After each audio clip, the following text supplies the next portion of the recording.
Այսօր աշխարհին այլևս չի զարմացնի եկեղեցով։ Աշխարհը եկեղեցներով չի տարված։ Աշխարհը լրիվ ուրիշ ուղղություն է վերցրել։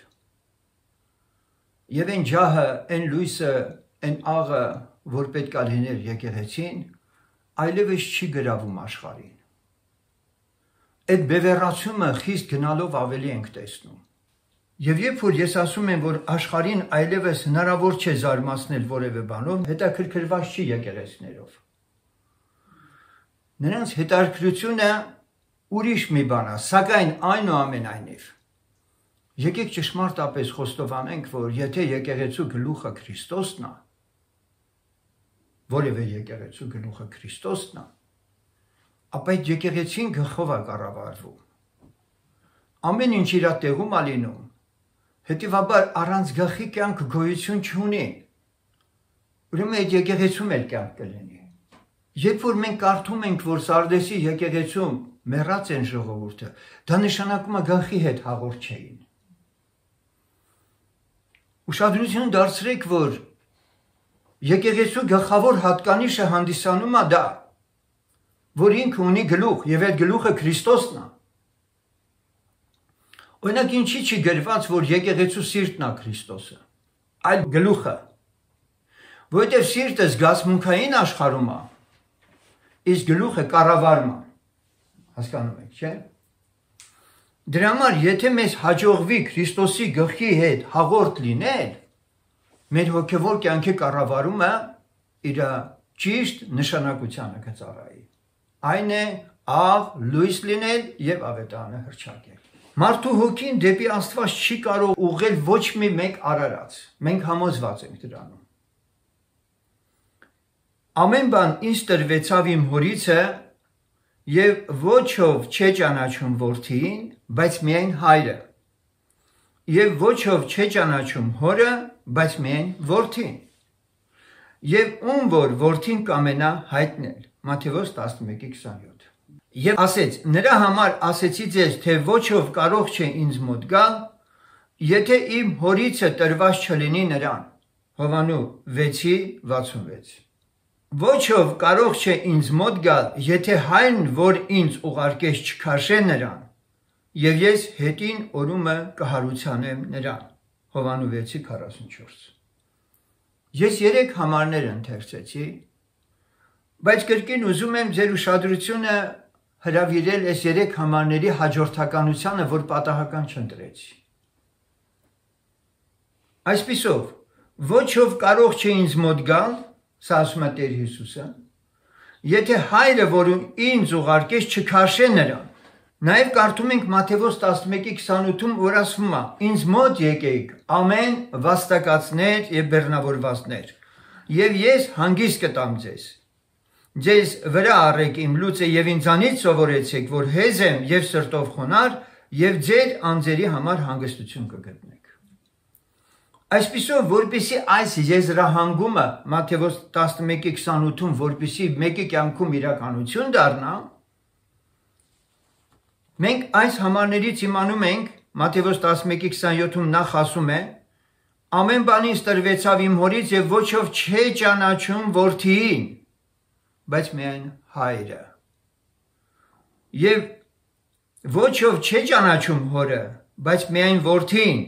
եւ ում որ որդին կամենա հայտնել։ Ուրեմն առաջինը մենք տեսնում ենք հորը ճանաչել է պետք։ Բայց հորը ինչպես ճանաչել։ Դա անում է մեր Տերը, Հիսուսն է ճանաչեցնում հորը։ Իսկ նրա մոտ գնալ է պետք, իսկ նրա մոտ գնալու համար ինչա պետք, ճանաչել հորը, իսկ նրա մոտ գնալու համար հայրը պետք է քաշի։ Հասկանում եք, չէ՞։ Հիսուսը հորը ճանաչեցնում է մեզ, հայրն ինչ անում մեզ, քաշում է դեպի իր որդին։ Այսինքն բերում տալիս է իրան։ Հովանու 17-ում հիշում եք, ինչ որ քոններ, ինձ տվեցիր։ Եվ ես նրանց պահեցի, ասում էր Հիսուսը։ Հիմա ովքեր են այն թեկնածուները, որոնք կարող են այս համարների իրականացումը իրենց կյանքում արձանագրել։ Ուրեմն մենք հասկացանք մի կարևոր բան, որպեսզի մենք հորը ճանաչենք, դա պետք է անի որդին։ Որպեսզի մենք Հիսուսինը լինենք, հայրը պիտի քաշի մեզ եւ տա մեզ Հիսուսին։ Եվ ուրեմն արդյունքն էլ ինչ կլինի, եթե այսպես է եղել, անձնավորության կյանքում հանգիստ է գտնում անձը։ Ինքը իր անձի մեջ հանգիստ է գտնում։ Սա է պայմանը։ Հիմա, քանի որ Տեր Հիսուսն ասում է, որ ձեր անձերի համար հանգստություն կգտնեք, այսօր մարդիկ իրենց անձերի հանգստության կարիք ունեն, համաձայն եք թե չէ։ Ինչքան մարդ կա, որ իսկապես անձերի հանգստության կարիք ունի։ Նույնիսկ ընտանիքում միմյանց հնարավոր են խանգարել մարդիկ։ Ամեն մեկն ուզում է հանգիստ։ Բայց Տեր Հիսուսը ասում է, որ այդ հանգիստը միայն կարող է ինքը տալ։ Եթե իրանից սովորենք, որ ինքը հեզ է եւ սրտով խոնարհ։ Այսպիսով, ում է հայրը քաշում եւ տալիս Հիսուսին։ Պայմանը կատարածներ, ովքեր հոգնած եւ վաստակած են այս աշխարհում, այդպիսի անձանց Տերը իսկապես քաշում է։ Հիսուսը ճանաչեցնում է հորը։ Իսկ որ ճանաչեցնում է հորը, Հիսուսն ինչ է ասում։ Աստված այնպես սիրեց աշխարհը, որ իր միածին որդին տվեց, որ ամեն ով որ նրան հավատա, չկորսվի, այլ հավիտենական կյանք ունենա։ Հորը ճանաչեցնելը սա է։ Տեր Հիսուսը Հայր Աստծո սերն է ցուցաբերում աշխարհին, որ Հայր Աստված սիրում է քեզ եւ նաեւ ճանապարհն է ինքը, ճշմարտությունն է ինքը, կյանքն է ինքը դեպի հորը գնալու։ Ուրեմն մենք այսօր մի փոքր նորից պետք է խորհրդացենք մեր անձերի մասին։ Մենք շարունակաբար ենք դա անում։ Եվ այս քարոզը ամենայն ուշադրությամբ պիտի լսենք, չշտապենք, համբերությամբ լսենք, որպեսզի հասկանանք կոնկրետ նպատակն ու միտքը Աստծո խոսքի, որ մեր անձերի համար շատ բան ունի ասելու։ Գիտեք, երբ քարոզիչը իր քարոզը ավարտելուց հետո ապաշխարության հրավեր է անում, ասելով ընդունեք Հիսուս Քրիստոսին որպես ձեր անձնական Տեր եւ Փրկիչ, գուցե դու էլ ոչ միայն նրա խոսքերը լսելով կրկնել ես ու հայտնվել եկեղեցում, եւ չի էլ բացառվում, որ վերստին ծնվել ես անգամ, սակայն մի կողմ թողնելով շնչավոր մակարդակում բազմաթիվների ոչ վերստին ծնված լինելը, սակայն նրանց եկեղեցում հայտնվելը, մի կողմ ենք թողնում, խոսենք հետևյալի մասին։ Եսիդ պատանդը մի եղիր։ Այսօրվա քարոզի նյութը սա է։ Եսիդ պատանդը մի եղիր։ Ես գուցե նոր բան ասած չլինեմ, եթե ասեմ, որ եթե ուզում եք աստվածահաճո կյանք ապրել, ապա մեր բոլոր խոսքերն ու գործերը պետք է Աստվածաշնչի հոգուն հարազատ լինեն։ Այսօր քարոզիչների անհոգի տաղանդաշատ բառապաշարը արդեն ոչ միայն ձանձրացրել ու անհետաքրքիր է դարձել աշխարհին,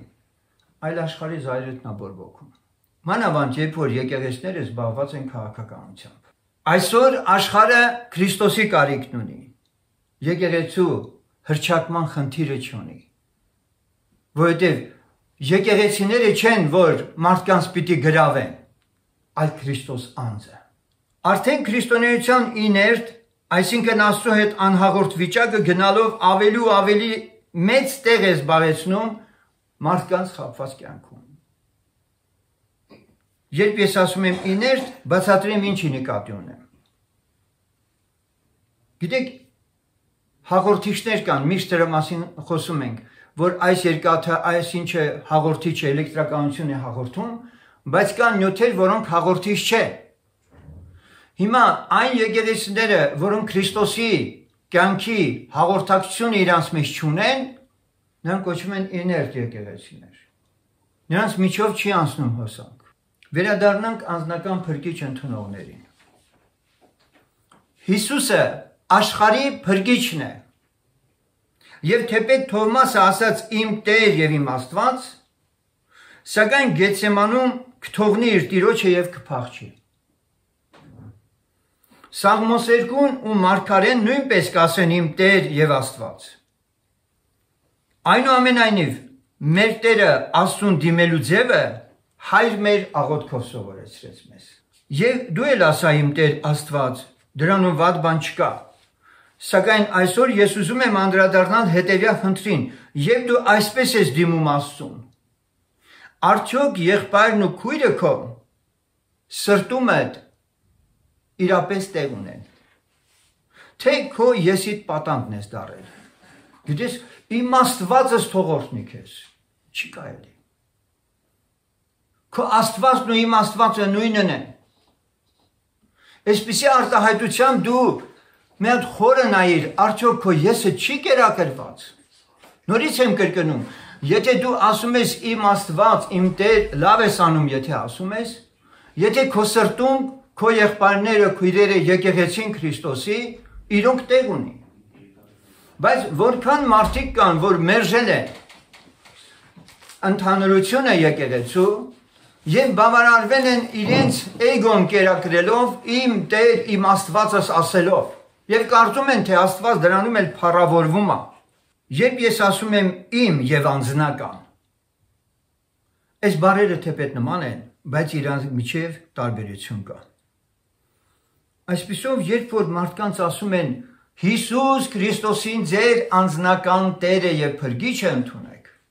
որ անձի մասին են խոսում։ Նախ մեղավորը ներկայանում է ասում ոչ թե իր անձի համար որևէ շահ ձեռք բերելու ակնկալիքով Աստծուց,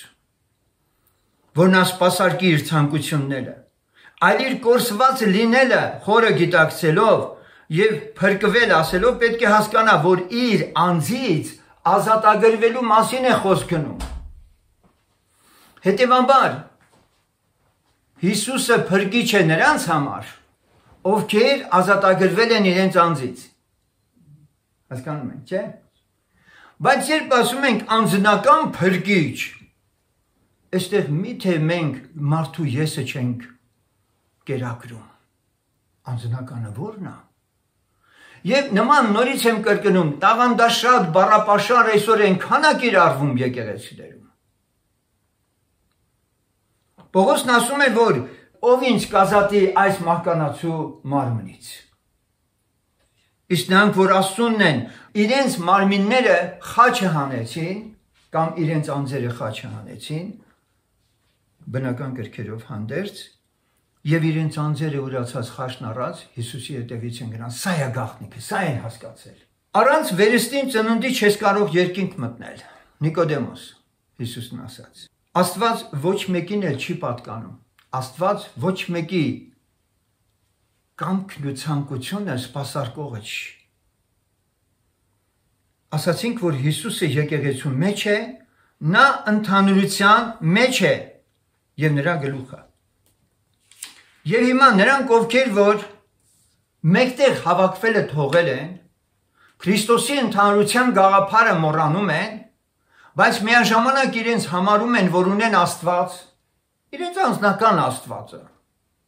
երիցս մոլորված են։ Հիշում եք, Ծննդոց 3:13-ում մենք կարդում ենք, եւ դա շարունակվում է մինչև օրս։ Շարունակվում է մինչև օրս։ 3:13 Եվ Եհովա Աստվածն ասեց կնոջը. դա ինչ ես արել։ Եվ կինն ասեց. օձն ինձ խաբեց եւ ես կերա։ Օձն ինձ խաբեց եւ ես կերա։ Մարդու մեղանչման հենց սկզբից եւ ետ տեղի է ունեցել մի կատաստրոֆիկ իրադարձություն, որ խաբեություն ունեցողը, որ մարդուն խաբել է եւ իր ետևից է քաշել,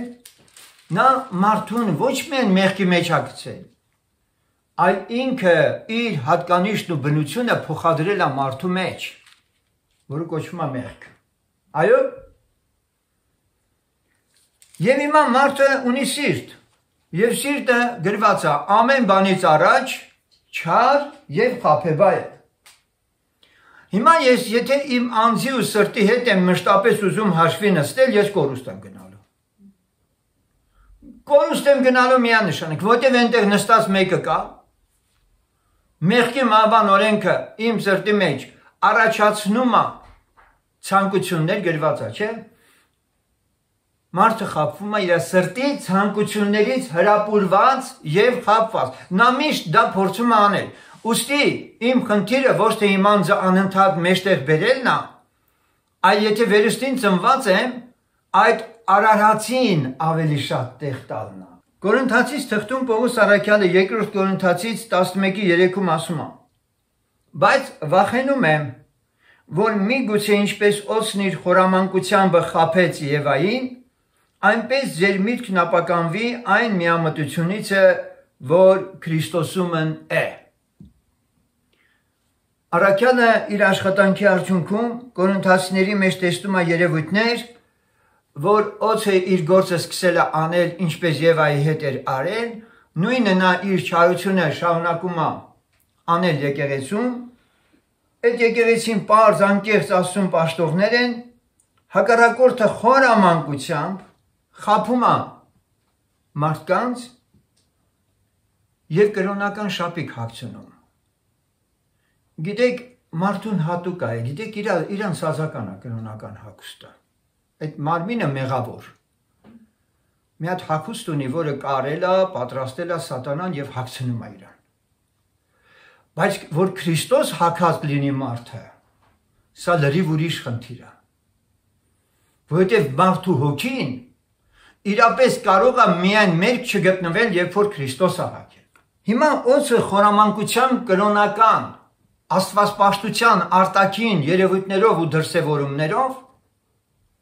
ամբողջ աշխարհը զբաղեցնում է։ Եվ մարդիկ տրվում են ավելի շատ այդ դրսի երևույթներին, քան իրական հոգևոր կյանքի։ Ես ասացի այն մասին, որ նրանք, ովքեր եկեղեցում են ու չեն ապրում եկեղեցու հետ, ներդաշնակ կյանքով, եւ ասում են ես ու իմ Տեր Աստված, թող զգուշ լինեն երկու բանում։ Եթե մեղքից զատվածի արտահայտում է սա, իմ Տերը, իմ Աստված, լավ բան է։ Լավ է, իսկ եթե աչք փակելու, չնկատելու եկեղեցու անդամների հետ ուրախությունն ու վիշտը կիսելու, ինչպիսի իներտ հավատացյալները չեն կարող Աստծուն հաճելի լինել եւ սա ինքնախաբեություն է։ Երկրորդ, եթե միայն քեզ համար ես ապրում, Աստված քեզ իր շնորհներով չի կարող օժտել։ Որովհետև Սուրբ Գիրքը մեզ պարզ ասում է, որ մենք պետք է միմյանց ինչ անենք, ծառայենք նաև Աստծո շնորհքով։ Աստված իր պարգևները տալիս անհատներին եկեղեցու համար, միմյանց համար։ Բայց եթե մեկն իրան մարգարե ու վարդապետի տեղ է դնում եւ ինքն առանձնացած ինքը իր լավ հասկացողությամբ Աստծուն պաշտող իմ Տեր իմ Աստվածը ասում, սա ինքնախաբեություն է։ Հիմա սիրելիներ, քանի որ մենք արդեն որոշ ճշմարտություններ մեր անձերի մասին բազմիցս լսել ենք ու գիտենք, ես կուզեի, որպեսզի նորից անդրադառնայինք այս խնդրին։ Որքանով ենք մենք կարողանում մեր անձերի տեղը ճիշտ հասկանալ, հատկապես մեր վերստին ծնված անձին, որքանով ենք մենք կարողանում ավելի ու ավելի զորավոր կարգավիճակում տեսնել կամ նրան տանելիս, որովհետև անձերի վերաբերյալ, որ մենք ունենք պարտավորություն մեր անձերի հետ, բազմաթիվ համարներ կան։ Բացի այն, որ մենք հռչակված գիտենք, թե ովքեր են Քրիստոսի աշակերտները, որ անձերը ուրացած են, որը կարելի է ամփոփ կերպով ասել ամեն ինչ սրանում ասված է, բայց այնուամենայնիվ էլի շատ բաներ ենք տեսնում։ Մեզ հրահանգված։ Դուք հիշում եք, Տեր Հիսուսն ասում է. ես ինքս իմ անձից ոչինչ չեմ անում եւ ոչինչ չեմ ասում, այլ ինչպես ես լսում եմ հորը ասելիս, ինչպես հայրն անում, ես այնպես եմ անում։ Հիմա հարց. Հիսուսի օրինակը կարող է մերը դառնա, թե դա մենակ Հիսուսն էր։ Դե կարող ենք ասել, իհարկե դա մենակ Հիսուսն էր։ Ինքը տեսնում էր հորը, ինքը լսում էր հորը եւ այլն։ Բայց եկեք պարզ ասենք, որ Հիսուսը մեր օրինակն է։ Այսօր Աստված ուզում է, որպեսզի քո համար էլ հնարավոր դարձնի, որ դու էլ ինչ որ ասես եւ ինչ որ գործես, Իրանից առած լինես, որ գրված է ինչպես, եթե հորից սովորել եք։ Բայց տակամին տեսեք ես համար ինչքան հեռու է շատերիցս։ Բայց սա հոգևոր մի չափորոշիչ է, որ գրված է Սուրբ գրքում։ Գիտեք, երրորդությունից մենակ մի անձ կա, որ իր անձից չի խոսում, դա Սուրբ Հոգին է։ Չէ՞, գրված է, նա որ գա իր անձից չի խոսելու։ Բայց հետաքրքիր է, որ Սուրբ Հոգին թեպետ իր անձից չի խոսելու, բայց նա աստվածային զգացողությունների ողջ հանրագումարն է, որ մեր մեջ բերում է երկնքի արքայությունը։ Եվ այդ քնքշությունը, սերը, զգացողությունը դու Սուրբ Հոգով ա որ վայելում ես հոր եւ որդու հետ։ Ու ինչքան մարդիկ կան, որոնք կարող են ասել ես քեզ սիրում եմ, այդ բառը շատ օգտագործեն, բայց իրականում դա չունենան։ Բայց Սուրբ Հոգին իր անձից ոչինչ չի խոսում։ Բայց այնուամենայնիվ այդ զգացողությունները սիրո առատապես մեր սրտերում սփռում է, ինչպես գրված է։ Հռոմեացիս 6:13-ում կարդում ենք. Եվ ձեր անդամները աներավության գործիք մի ներկայացնեք մեղքին, այլ ձեր անձերը ներկայացրեք Աստծուն, ինչպես մեռելներից կենդանացածներ, եւ ձեր անդամներն արդարության գործիք Աստծուն։ Ուրեմն այստեղ գրված է. ձեր անդամները աներավության գործիք մի ներկայացրեք մեղքին, եւ ձեր անձերը ներկայացրեք Աստծուն։ Ձեր անձերը ներկայացրեք Աստծուն։ Սա նշանակում է, որ հավատացյալը ինքը իրան ամբողջովին իրանից ազատված, իրան հանձնած Աստծո ձեռքերի մեջ, ինչ ասում, ասում է դու իմ անձի հետ վարվի։ Ես իմ անձի հետ չեմ կարողանալու ճիշտ վարվեմ։ Հասկանում եք։ Ըստ էության Եվայից Աստված ինչ էր, Ադամից Աստված ինչ էր պահանջել։ Հնազանդություն, ճիշտ է։ Եվ եթե մենք սա հախորն ենք հասկացել, ապա եթե մեր անձերը Աստծուն ենք ներկայացրել, մեծ բան ենք արել։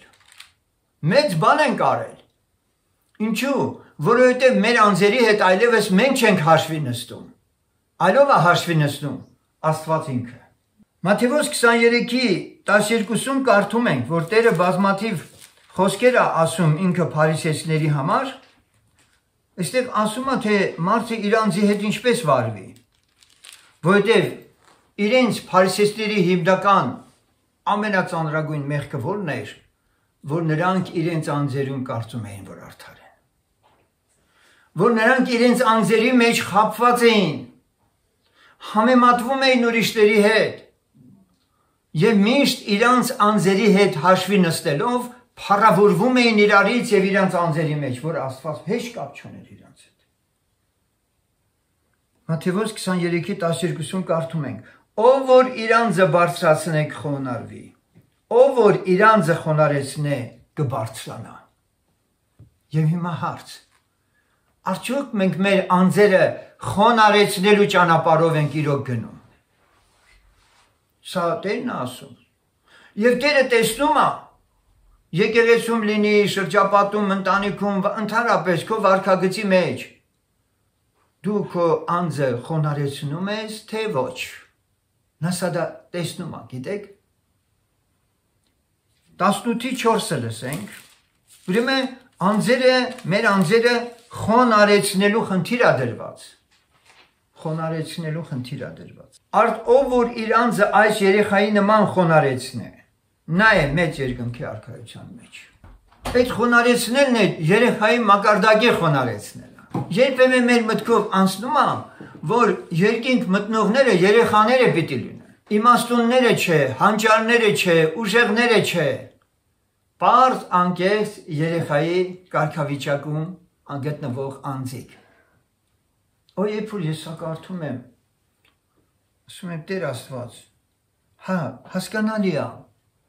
երեխան ինչքան պարզ է, ինչքան անկեղծ է,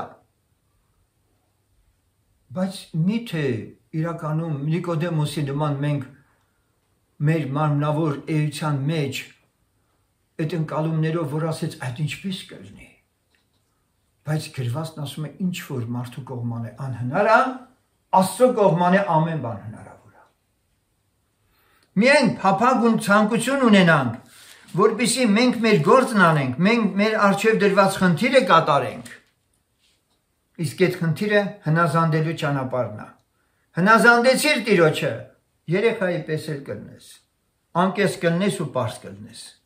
22:39-ում նույն Մատթեոս ավետարանի կարդում ենք,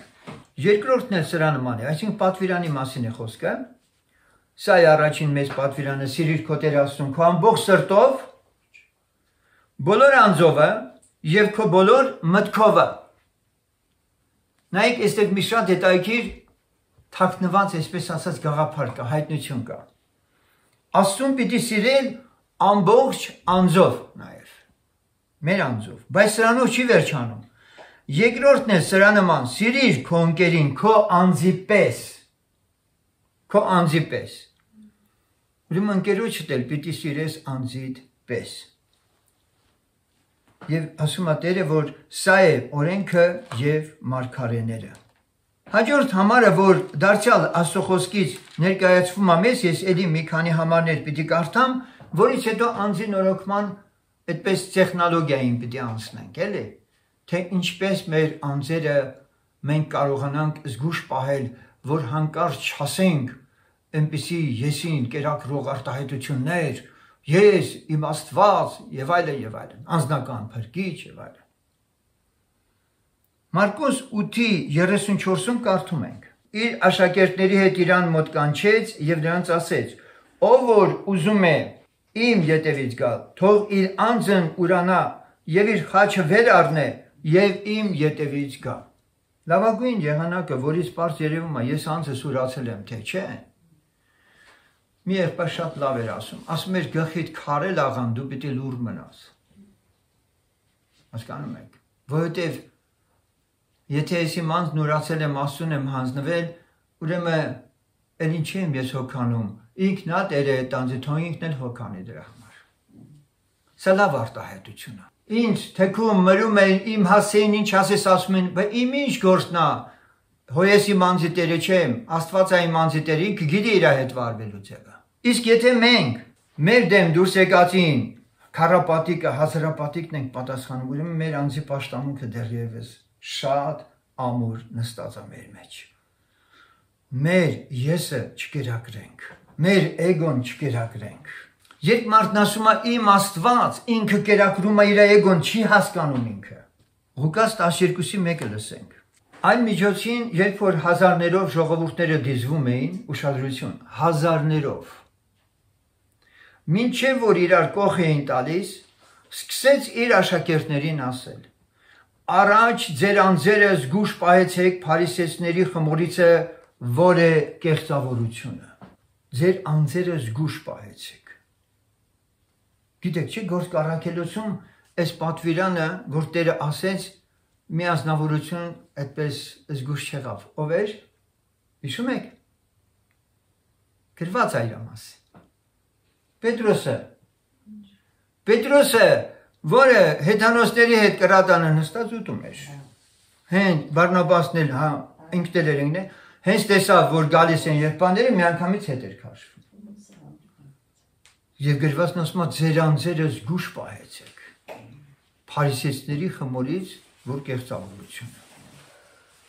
Սեներ, մենք ամեն տեղ ենք փորձվում, գիտեք, մեր ամեն շփումների մեջ հաճախ մենք չենք էլ զգում, երբ են մարդիկ ուզում, որ մենք հաճոյանանք, արտահայտումներ են անում, ուզում են, որպեսզի եթե մանավանդ մեկն էլ դիրք ունի, պաշտոն ունի, դու գիտեք մարդիկ ոնց են, չեք հսնում իրանց շուրջը։ Հիմա ես ինչ եմ ուզում ասել։ Ասացիս իմաստը սա է, որ փարիսեցիների կեղծավորության այդ ոգին կարողաց հանգացած պահի հետապնդել մեզ եւ մենք հնարավոր է միտեղ սայթակենք եւ չզգանք, բայց հետո Սուրբ Հոգին մեր խշմտանքի մեջ արթնացնի, ասի, այս ժամանակ դու սա պետք է անել չէի արել։ Բարձ է։ Իսկ դու գիտեք, որ աշխարհը հարգում է սկզբունքային մարդկանց։ Իհարկե,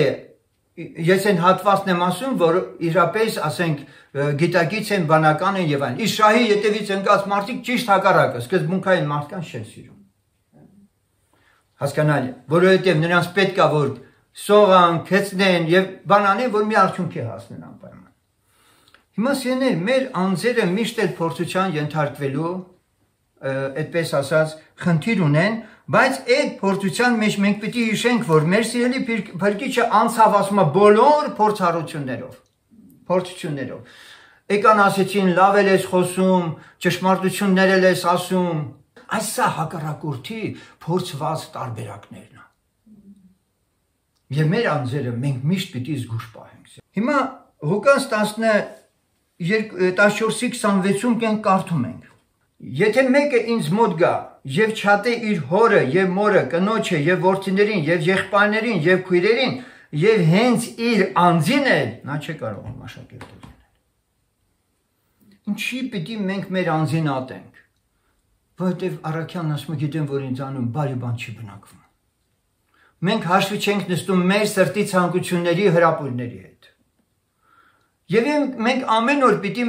իսկապես քննենք մեր անձերը։ Իրականում մենք մի բան ենք մեզ տեսնում, ուզում ենք, որպեսզի մենք մեր տեղը, դիրքը իրապես ունենանք այս աշխարհում եւ մարդիկ դա տեսնեն, թե այդ անձի հետ մենք իր հետ վարվում ենք այդպես, որ գիտես ինչ, քո մասին կհաջողանան, կշոյեն քեզ եւ այլն, բայց դու դա չես, դու այն անձն ես, որի մասին վերջերս ես շատ եմ խոսում, ներսի մարդը։ Ներսի մարդը, որին զզվելի եւ ատելի է նման վարքագծերը, որ դրսևորում են արտակնապես քեզ միայն տեսնելով եւ քո անձը արտակինդ համարելով, բայց ոչ ներսի մարդը։ Գործք 15:26-ը լսենք։ Մարդիկ, որ իրանց անձերը մատնած են մեր Տեր Հիսուս Քրիստոսի անունի համար։ Առաքյալն այստեղ նշում է անձանց մասին, Հուդայի եւ Շիղայի մասին, իրանց անձերը մատնել են, այսինքն իրանց անձերը մի բանի տեղ չեն դրել Հիսուս Քրիստոսի անունի համար։ Հնարավոր բան չէ իրականում։ Դու ուզենաս Աստվածահաճո անձնորած իսկականից մի բան անես, բայց քո անձի համար դողաս։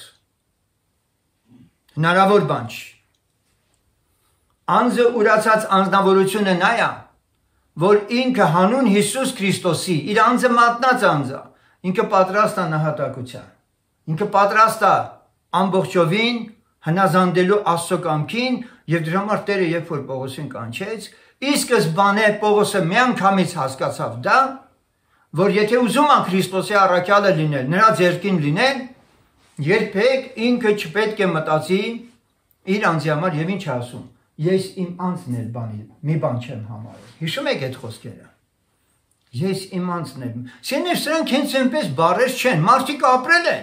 Եվ հիմա դրանք, որ ապրել են այդ կյանքը, նրանք երկինք են գնալու, ու ես էլ, որ իմ անձը մի շոյելու,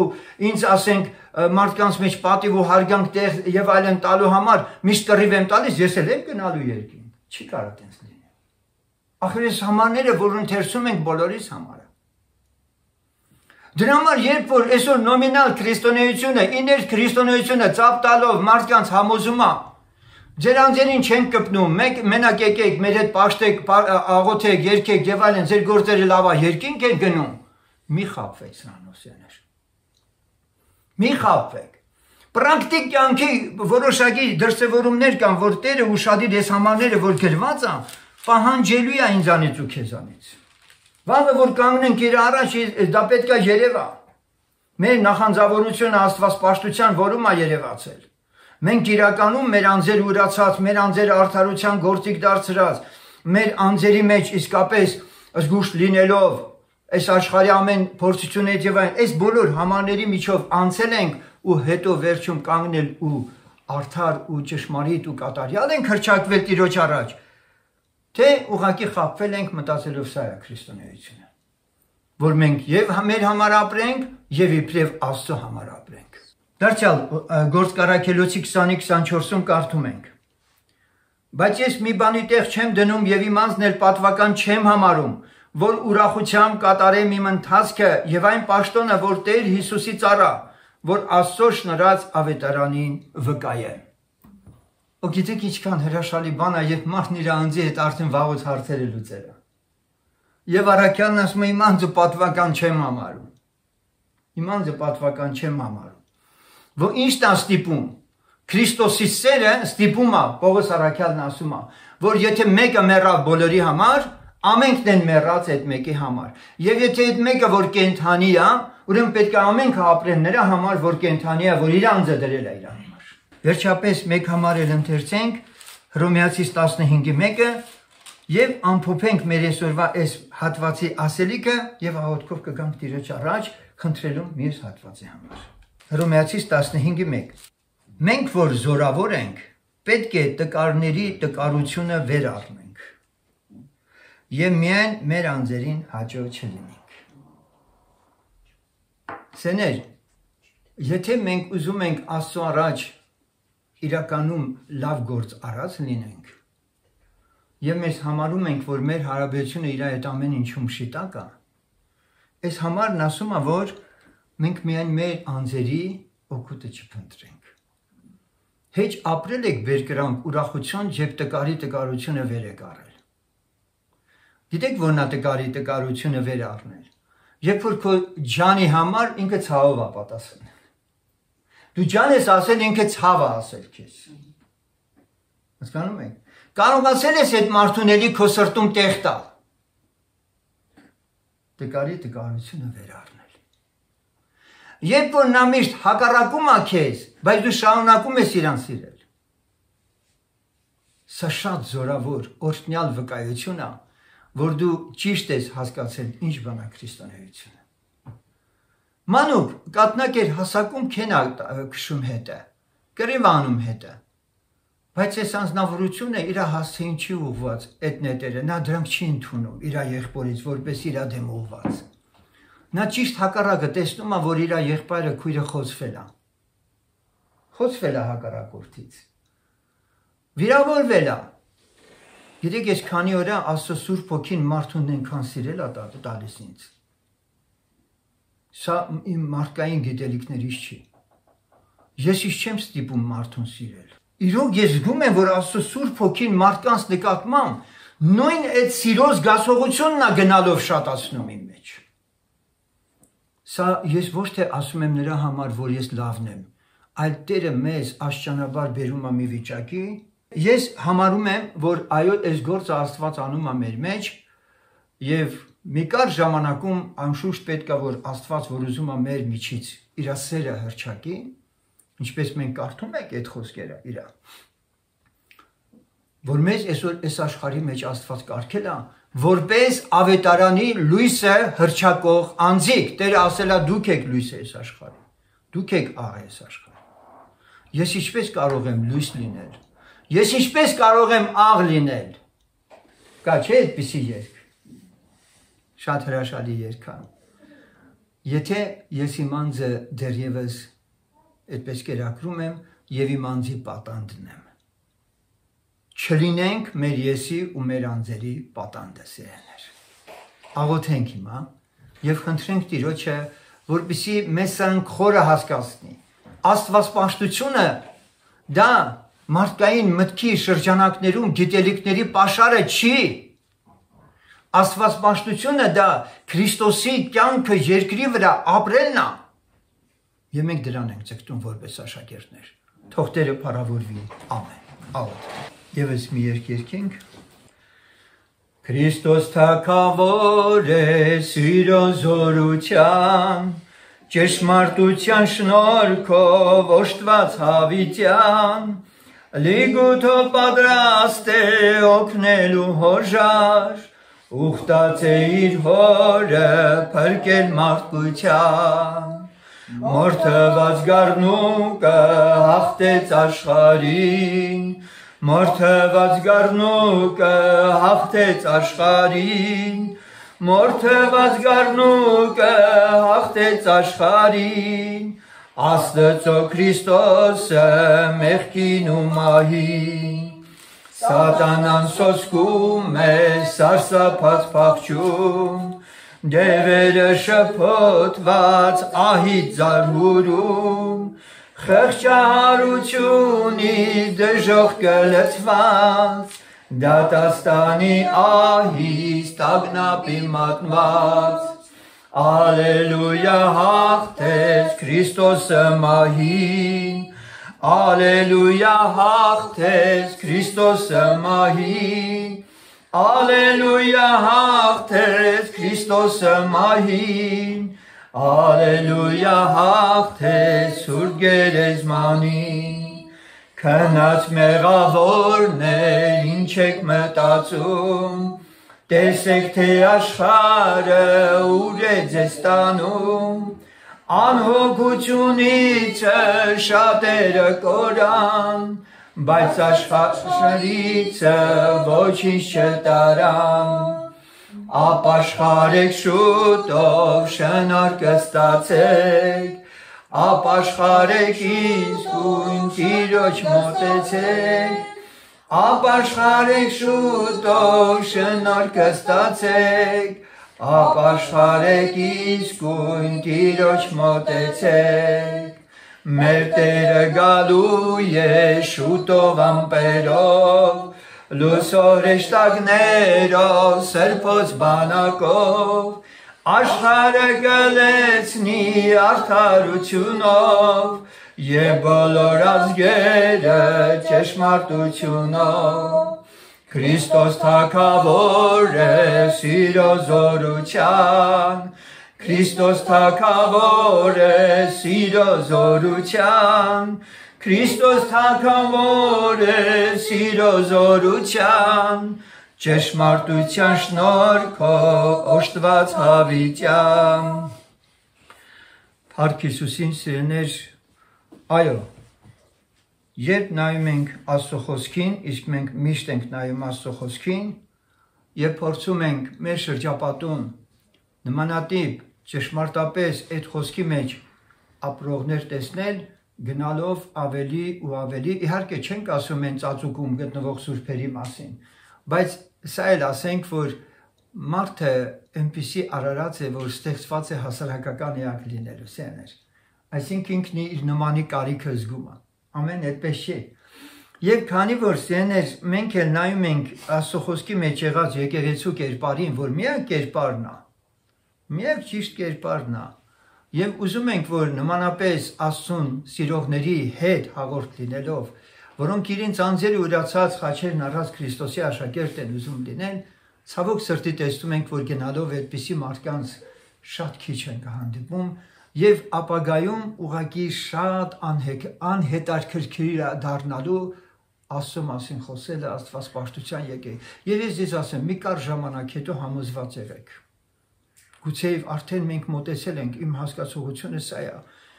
Մեկ-մեկ մտածում ենք, ասում ենք վերջին անձրևներ բան, լավ է այդ ամենը։ Բայց գուցե ամեն երկրի համար ունի Աստված վերջին անձրևներ։ Գուցե այդ անձրևների 90-ականներն էին, որ Աստված առատապես թափեց մեր ժողովրդի վրա։ Չեմ ուզում հորետես լինել եւ ասել ապագայում հնարավոր է չլինի։ Բայց նայելով աշխարհում տեղի ունեցող ընթացքներին, կարծես թե գալիս եմ այդ համոզման, որ մենք մոտենում ենք մեկ ուրիշ շրջանի, որ ծով ու ցամաք պիտի պտտեն, որ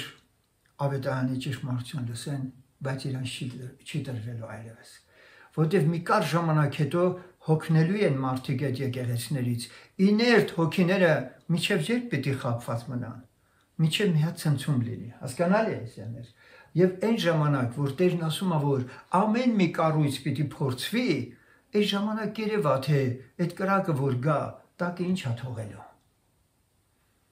Այսօր մենք դեռևս հաստատված իր Տեր Հիսուս Քրիստոսի վեմի իր խոսքի վրա մի կարևոր հատկանիշ ենք ուզում, որ մեր մեջ ձևավորվի։ Դա իր հետ հաղորդ լինելու մշտական այդ կարիքն է, որ մենք ուզում ենք լինի։ Որ երբեք ու երբեք մենք հանկարծ մեր պաշտամունքը չտեսնենք սովորույթի դարձած, այլ միշտ ներքին խորը կարիքից իր հետ լուրջ հաղորդակցություն ունենանք։ Լինի դա մեր ծածուկում, լինի դա եկեղեցում։ Թող Տերը փառավորվի սեներ։ Անձի նորոգման մասին շատ ենք խոսել, բայց այս անձի նորոգում երբ որ ասում ենք, մենք արդեն գործ ունենք մեր վերստին ծնված անձի մասին է։ Խոսքը արդեն գնում, չէ, վերստին անձի մասին ենք ասում։ Եվ չեմ ձանձրանա ասել, որ եթե ուզում ենք, որպեսզի մեր անձը միշտ խոնարհված լինի եւ միշտ խեղճանա, մենք միշտ խոնարհվենք Տիրոջ առաջ եւ իր Սուրբ Հոգին մեր մեջ անընդհատ արտահայտի Աստծո հատկանիշները, ապա պիտի առաջի Կորինթացիս 14-ի 4-րդ խոսքը միշտ էլ մեր աչքի առաջ ունենանք։ լեզվով խոսողը իր անձն է շինում։ Լեզվով խոսողը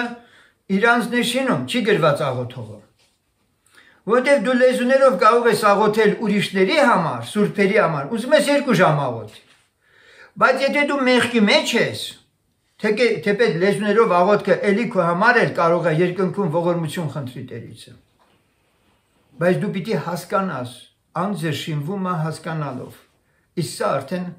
լեզվով խոսելու դեպքում։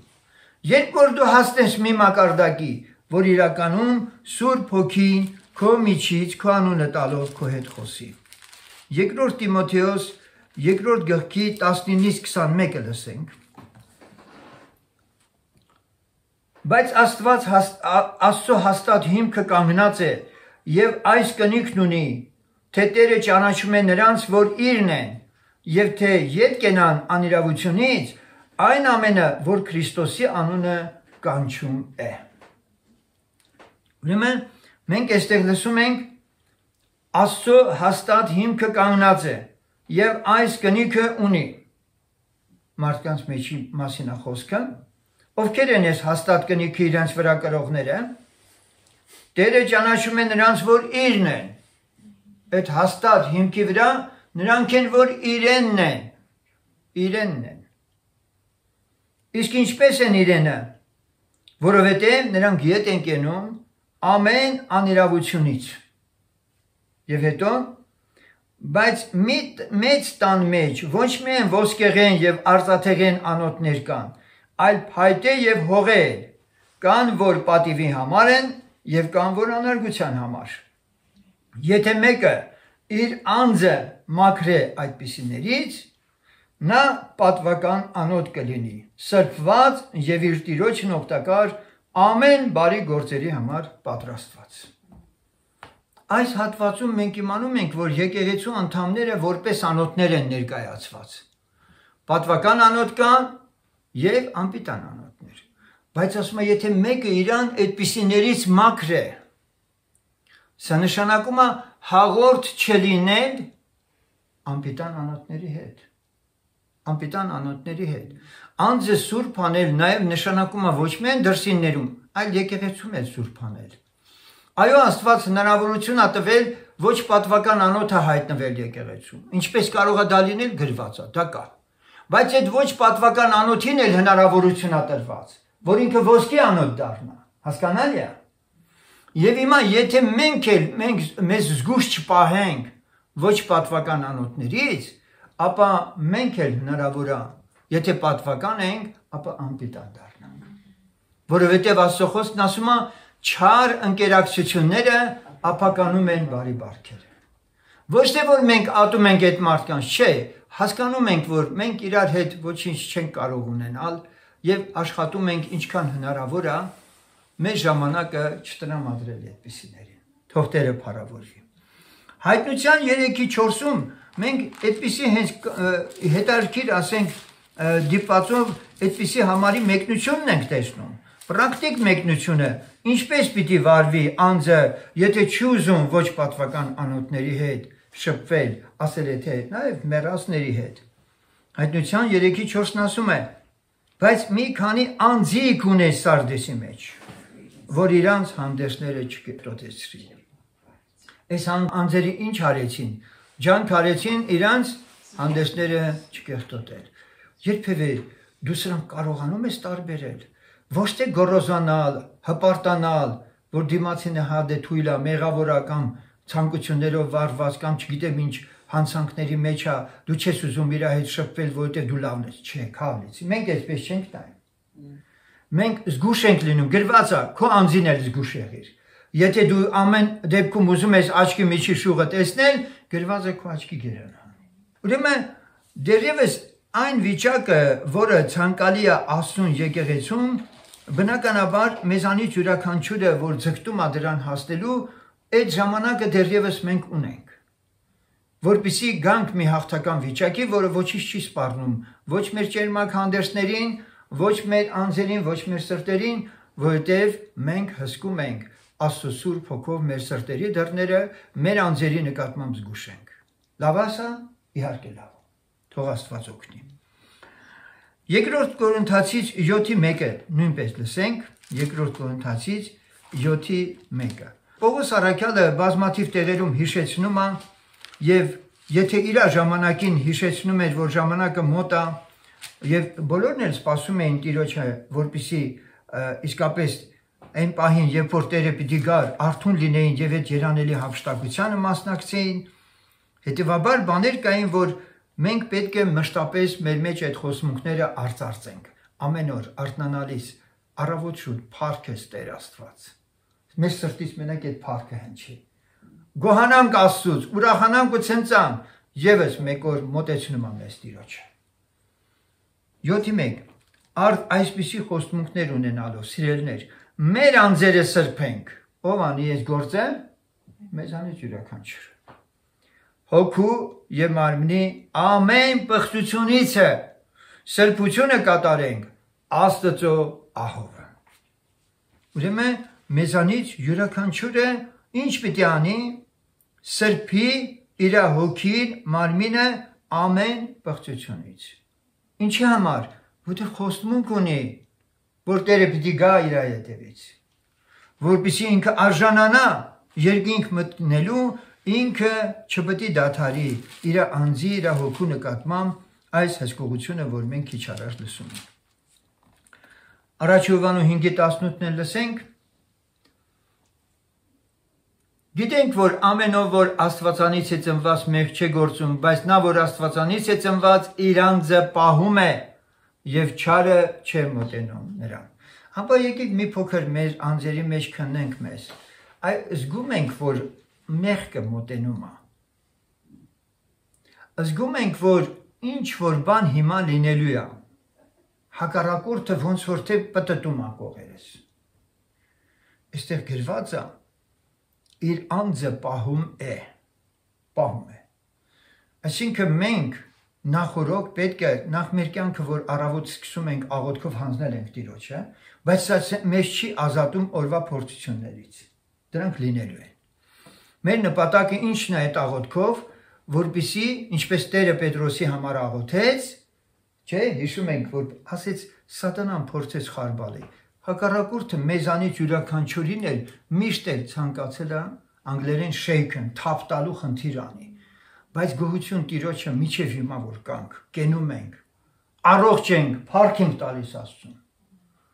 Աստված զորացնում է մեզ, բայց այնուամենայնիվ մեր շրջապատում քիչ չեն մեր պարտությունները, եկեք խոստովանենք։ Թե լեզվով լինի, թե վարքով լինի, եւ այս ամենի համար հետո զղջում գալիս ենք եւ Տիրոջը ասում Տերների մեզին։ Ուրեմն ինչքան լավ կլինի, երբ որ մենք շուտ իմանանք, որ ահա արդեն, ինչպես ասում են, առանց ծուխի կրակ չի լինի, չէ՞։ Ուր որը հակառակորդը մի բան ուզում սարքել եւ իմաստությամբ խույս տանք դրանից։ Եվ այս ուղղությամբ աղոթքներ պետք է անենք մենք սերներ։ Բոլորս միասին իրար համար հակառակորդը շատ նենգ է, նա մի միջալոց ասեմ ձեզ, դա այնքան նենգ է, որ չերևացող տեղով այսքան էմիսարներ ունի, միլիոնավոր ծառաներ ունի։ Իսկ մենք ընդամենը այս խումբն ենք Տերովը, բայց դա խնդիր չի, Տերը պատրաստ է իր ապարիսպը քո շուրջը դնելու։ Տերը պատրաստ է քեզ զորացնելու։ Եվ դու Տիրոջ հետ մեծամասնություն ես, թող Տերը փառավորվի։ Միայն Տիրոջ հետ ես մեծամասնություն։ Քո անձով չփորձես երբեք մեղքի դեմ դուրս գալ, պարտվելու ես։ Միակ ճանապարհը Տիրոջը հնազանդելու մեջ է։ Վերջապես վերջին համարը, որ ուզում եմ ընթերցել, Հուդայի թղթից 21-րդ խոսքը, որ ձեր անձերը Աստծո սերի մեջ պահեք, սպասելով մեր Տեր Հիսուս Քրիստոսի ողորմությանը հավիտենական կյանքի համար։ Ձեր անձերը Աստծո սերի մեջ պահեցեք։ Ինչի համար? Թեպետ Եփեսոսի եկեղեցին ամեն ինչով գրեթե լավ էր, գործում էր, համբերություն ուներ եւ այլն, ճանաչում էր նաեւ հակառակորդին, որ սատանան ուզում էր գործեր այդտեղ, ամեն բան լավ էր, բայց ապաշխարած չէր, ընկած էր։ Ինչու? Առաջվա սերը թողել էր։ Եփեսոսի եկեղեցին տարված էր ավետարանչությամբ, բայց իր անձին զգուշություն չէր արել, Աստծո սերի մեջ չէր պահել։ Հասկանում եք սերներ։ Այստեղ մենք կարդում ենք. ձեր անձերը Աստծո սերի մեջ պահեցեք։ Ուրեմն սա էլ ով պիտի անի, սա էլ ես պիտի անեմ, սա էլ դու պիտի անես, որ ձեր անձերը Աստծո սերի մեջ պահեք, սպասելով։ Աստված երբ որ Տեր Հիսուսը երբ որ պիտի գա, նա իմ մեջ իր նկատմամբ վառ սերն է ուզում մշտապես տեսնի,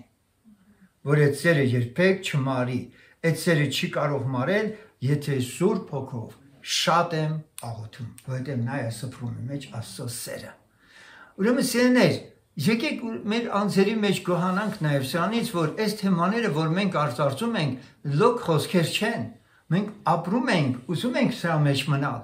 եւ մեր անձերի հետ խնդիրները իսկապես տեսնում ենք լուծված։ Եվ սա հոգևոր մի նոր հասակ է, որից հետո առավելն է Աստված ուզում մեզ մատուցել։ Վստահ եմ, ձեզանից շատերը սրանք լավ հասկացել են եւ իրանց անձերի հետ ունեցած հարաբերությունում վաղուց կարող են վկայել, որ ունեն հաղթանակներ։ Եվ սա բարի է, թող Տերը օրհնի եւ նման հաղթական վկայություններ մենք շատ ունենանք, երբ մարդիկ կարողանան ասել, թե իրենց անձերը ինչպես են նորոգվում, ինչպես են փորձություններից իրենք հեռու փախչում, կամ ինչպես են խույս տալիս, ինչպես են կարողանում իրանց անձերի նկատմամբ զգուշ լինել, իրանց անձերը սերի մեջ պահել եւ ամենքն էլ իրանց սրտերում տեղ ունեն։ Իրանց անձերի մասին չեն մտածում, տկարների տկարությունը կարողանում են վերառնել։ Եվ թող այս ամենի մեջ Տերը փառավորվի։ Ամեն։ Փառք տանք Տիրոջը, գոհանանք այսօրվա պաշտամունքի համար։